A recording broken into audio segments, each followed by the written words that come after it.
I've got a good feeling about this. Could be beastie. Let's give it a spin. Oosh. Oh man, epic. Oh, me likey. Me likey a lot. Could probably do with a longer scope on it. Ah, not then. Oh man, these attachments make it so much better.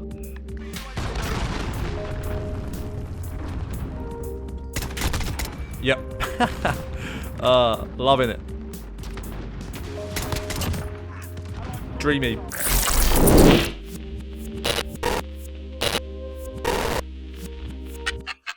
How's it going, everyone? It's your boy, No Fate, and I'm back with another Modern Warfare video, and this one is all about the SKS. Welcome to my SKS Ultimate Guide.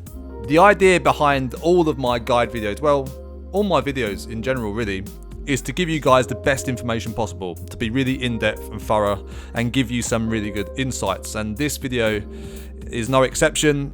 In order to make it, I have spent well over a week just using the SKS alone. I've tried it in every game type imaginable in multiplayer, Warzone, you name it, I've got the t-shirts.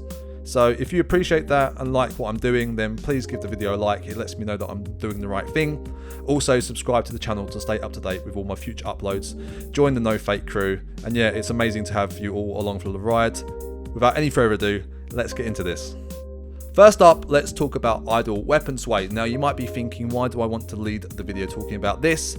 It is really important, and I'll tell you why. So DMRs in general reward you for your accuracy.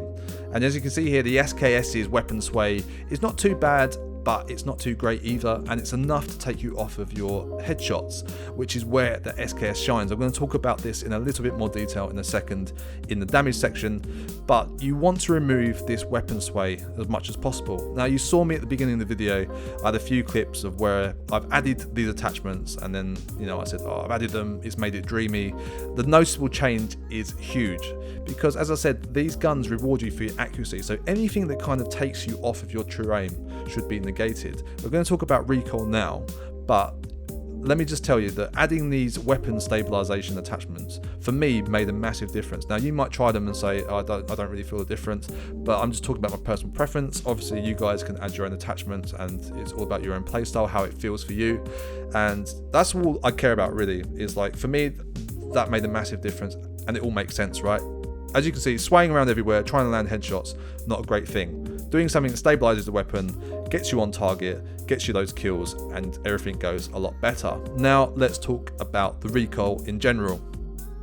The recoil control and spread of the SKS is actually a really good topic to talk about because it is a down point. So here I am putting loads of fire down to show you guys the spread of the SKS without any attachments. Really good, starts off with the chest, bounces straight up towards the head. Amazing. But look at this visible recoil. So this is the same clip, just slowed down. How much does it take you off your enemy? You can't even see them anymore. So obviously in real matches when people are actually moving around, you lose them so badly. It's really not good. So same clip again. The visible recoil looks like it's actually kicking and sending the bullets way above their head, but actually it's not. So adding a few attachments like I have done here just to control the recoil tightens this spread up a lot under sustained fire. But in reality, like, I don't really feel you need it. The spread is very good anyway, that you don't really need to spend your attachment slots doing this. And you shouldn't be spamming the gun anyway. And this gets me into my next, one of the biggest insights for the SKS that I have. It's all about the double taps. Now, I'm putting some clips up here of me doing what I call my pop pops, the double taps. That one's a bit of a slow one. That's an actual tap tap, pop pop. That kind of rate, like that. Once you get used to doing this, and it kind of trains your brain to be better, because instead of just spamming it and hoping and praying, which is where the recoil pattern kicks in and takes you off target, just being calm and making sure you get these double taps in, turns this gun into an absolute lethal god gun. And it's all about your mentality. So it actually helps you, and I'm going to put this up in the next video. Probably the next video I'm going to put up is about training and aim and having amazing aim in Modern Warfare. And one of the things that helps, a little sneaky peek into that video, is using DMRs. So if you're calm and collected and don't spam this gun, and you can place those 2 shots to the body, you're laughing. If you get that headshot, it's a 1-shot kill. So let's talk about damage. Damage on the SKS is sick, as I've kind of described earlier. So it's a 2-shot pretty much at most ranges. Close range, mid to long. You have to be stupid far away for it to be a 3-shot body kill. The SKS is amazing at this. This is probably one of its best perks, is the damage. So it's a 1-shot headshot at pretty much all ranges as well. I'm not too sure on the distance numbers. I'm not really a numbers guy. Probably Exclusive Ace is a better person for that. I don't really care about numbers because you don't think about it when you're playing. I just do the reality, which is this. At this kind of distances, you can 1-shot headshot people, which is again why I put emphasis on the weapon sway and controlling this gun, because if you can control this gun, you're going to be lethal with it. To wrap up the damage section of the video, let's talk about Warzone. So in Warzone, it's a 3 headshot kill and a 5 body shot kill. So you can see in this footage I have on screen now, it absolutely owns. It's probably one of the most underrated and underused guns in Warzone. It's pretty fun to use as well. I don't know if those guys were at max armor, but regardless, the time to kill is insanely quick. So sticking with Warzone, let's get into my gun builds, and more specifically Warzone first. So SKS, this is my setup. Let's get into it. Muzzle, monolithic suppressor, potentially no surprise there. It gives us sound suppression, takes us off the map. Also, we're not so loud audibly, so people can't get our position that easily. So then damage range is on the up, which is great because obviously we're getting into longer range gunfights. Barrel, you want the longest barrel, which is a 22 inch. That gives us plus on the damage range. Bullet velocity, which is super important because that makes it easier for us to land our shots on target, especially against moving enemies with a quicker bullet speed. Also gives us plus on the recoil control. Negatives, aim down sight speed, movement speed, not too bothered about that in Warzone. Moving on to optic. Now, this could be quite controversial. Obviously, it's up to you guys depending on how you feel about scopes. Use whatever you want to use, but I use something around a 3.5 because it's a good middle ground. So I use the Cronin C480, which is a 3.5x as I just said. So yeah, obviously give a zoom level, aim down sight speed is slightly negative, which is all good. Now, you might be tempted to use this unique attachment for the scope, which is the PU scope, which is a 7x scope. Now, I'm going to put some footage up on screen now of me using the SKS at long range. This is in ground war, but essentially it's useless. It feels like you're like shooting a pea shooter. So I'm trying to take on snipers at long range, and even if you're getting headshots at that long distance, the SKS isn't really that good. So I don't know why you would want to use a 7x scope. It's just worthless. So my advice is don't use it. Again, I go for a 3.5x. You guys can go for whatever you want. Moving on to stock, SKS rifle stock. I use this because it gives us plus aiming stability, just to kind of reinforce what I said earlier about making sure that this gun is as stable as possible, especially in Warzone when there's multiple targets, you know, moving around quite fast. You want this gun to be as stable and as accurate as possible, is what the gun is all about.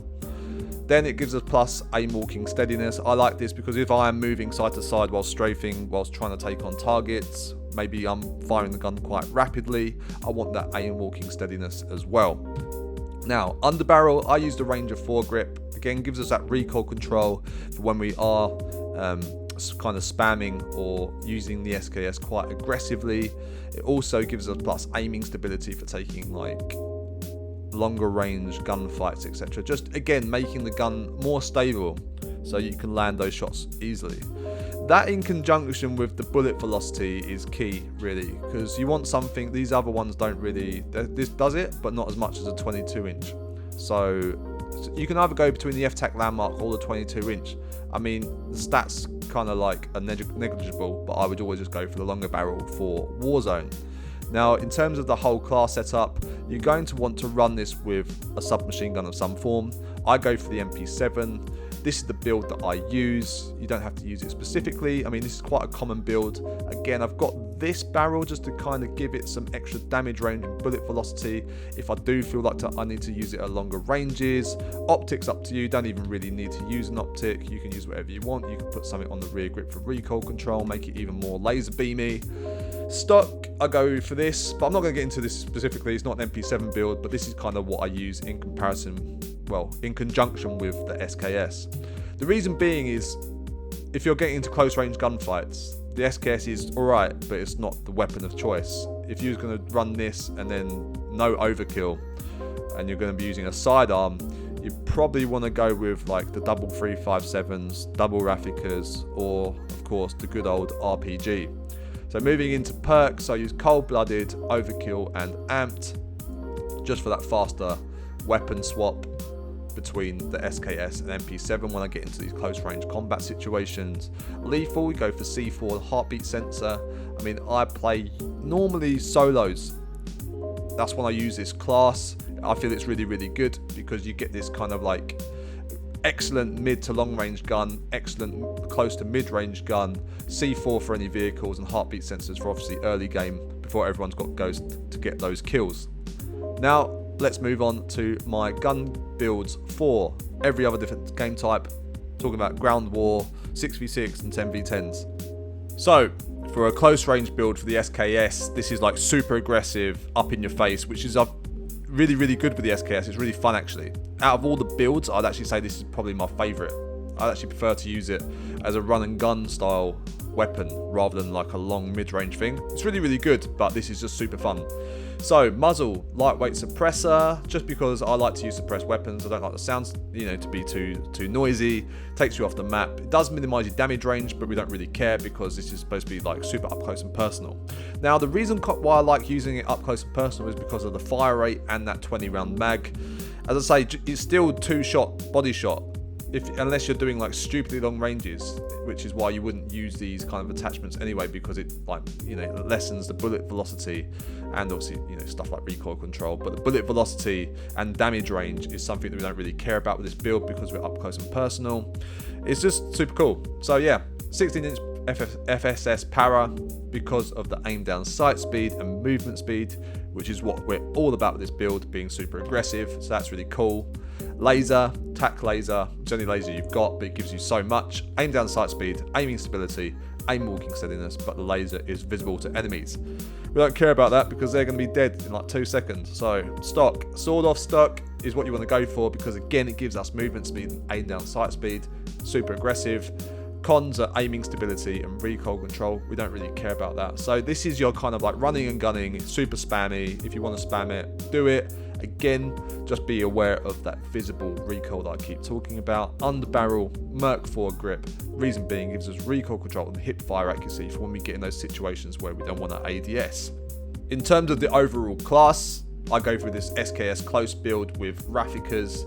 If you don't know how to unlock the Rafikas, essentially what you need to do is unlock this Akimbo perk, which gives you 2 hipfire weapons, and then you have to unlock this barrel mod. The Mark III is the last barrel that you unlock. It gives you this 3-round burst, and it turns these into a Rafika. I do have a video on this up on the channel, so make sure you go and check that out if you haven't done so already. In terms of perks, by the way, the Rafikas are sick up close, so this class is like super powerful. Again, like I just want to talk about the damage because this SKS is just like a double tap kill to the chest. It's super quick, super good. I've got some footage that I'll put up in a second just to kind of like cement this. But perks, double time, hardline, battle hardened. Double time is really good. Obviously, you can get to those positions super quick, and you're obviously more nimble. Hardline, you could probably swap this out for High Alert or Ghost. High Alert is really, really good. Like it's probably like it's really super underrated. So I quite like using High Alert. Just shows you when I'm getting peeked from like behind or to the side. Ghost, obviously everyone knows about Ghost, undetectable by UAVs, etc. Also really good. But I like to get my kill streaks up. So yeah, Hardline is what I rock. Again, battle this for the perk free. Go with whatever you want. I go for battle hardened. Also. I like also tune up to get my dead silence. With this class, I like to be super nimble but super sneaky. Obviously, that's why I like to use the lightweight suppressor as well, because I like to actually flank and get around behind the enemy, catch them by surprise, and then just try and take them all out with the SKS. For lethals, go for Semtex. You also go for mollies, work pretty well with this depending on how you play. And for tacticals, I go for stuns. Now in terms of a mid-range build for your 6v6, 10v10s and ground war, this is more like ground war build really. For 6v6, 10v10s, I'd actually just advise just to use that close range build because that makes it more fun. But for ground war, I would go for this. I actually have 2 separate builds. So the first one is my SKS, it's more of a mid build. So compensator, the 22-inch barrel, Merc thermal optic, operator foregrip, and recon. There's recon again, you can use something like focus for the flinch resistance, as I said in the Warzone build, but compensator for the recoil control. It expels gases upwards to aggressively fight muzzle climbs. That really helps with the recoil control, and again just making sure that spread is super tight. Barrel, go again for the 22-inch FSS. Now if you're feeling like this ADS speed is too slow, then go for the FTAC landmark. There isn't like a massive difference feeling wise between the two, so it's up to you. Obviously if you just want that extra accuracy, range, control, then go for the 22-inch. I go for thermal optic. I'll get into why specifically. It's because I've run smoke tacticals, but essentially you can go for the Merc thermal. Thermal hybrid is really good. I like to switch between the two different scopes. That's really cool, but again, scopes is more of a personal preference, so it's up to you.